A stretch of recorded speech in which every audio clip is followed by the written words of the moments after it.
రామాయణం ఆధారంగా ఎన్నో సినిమాలు వచ్చాయి, వస్తూనే ఉన్నాయి. ఎప్పటికెప్పుడు రామాయణంలోని కొత్త కోణాన్ని ఆవిష్కరించే ప్రయత్నం చేస్తూనే ఉన్నారు దర్శకులు. చివరిగా ఆది పురుష్ రాగా ప్రస్తుతం బాలీవుడ్ లో రామాయణం కథతో మరో సినిమా తెరకెక్కుతోంది. రణబీర్ కపూర్, సాయి పల్లవి జంటగా నటిస్తున్న ఈ చిత్రానికి నితేష్ తివారీ దర్శకత్వం వహిస్తున్నారు.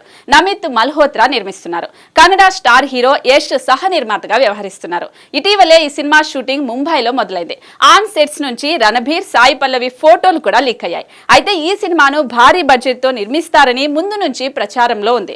అయితే తాజాగా ఈ సినిమా భారతీయ సినీ చరిత్రలో అత్యంత భారీ వ్యయంతో నిర్మిస్తున్న చిత్రంగా రికార్డు సృష్టించనుందని అంటున్నారు. ఈ సినిమా బడ్జెట్ దాదాపు 830 కోట్లని తెలుస్తోంది. ఇప్పటి వరకు ఇండియన్ సినిమాకు ఇంత భారీగా ఖర్చు చేయలేదు. కానీ నెక్స్ట్ మహేష్ బాబుతో చేయబోతున్న సినిమాను 1000 కోట్ల బడ్జెట్ తో తెరకెక్కించబోతున్నాడు రాజమౌళి. దీంతో SSCMB 29 రికార్డు సృష్టించేందుకు రెడీ అవుతోంది. కానీ ఇప్పుడు అంతకంటే ముందే రామాయణం బడ్జెట్ హాట్ టాపిక్ గా మారింది. అది కూడా తొలి భాగానికే దాదాపు 830 కోట్లని అంటున్నారు. సినిమా రిలీజ్ వరకు 1000 కోట్లు క్రాస్ చేసే ఛాన్స్ కూడా లేకపోలేదు. ఇక 3 భాగాలు కలిపి ఎంత ఖర్చు చేస్తారో అర్థం చేసుకోవచ్చు.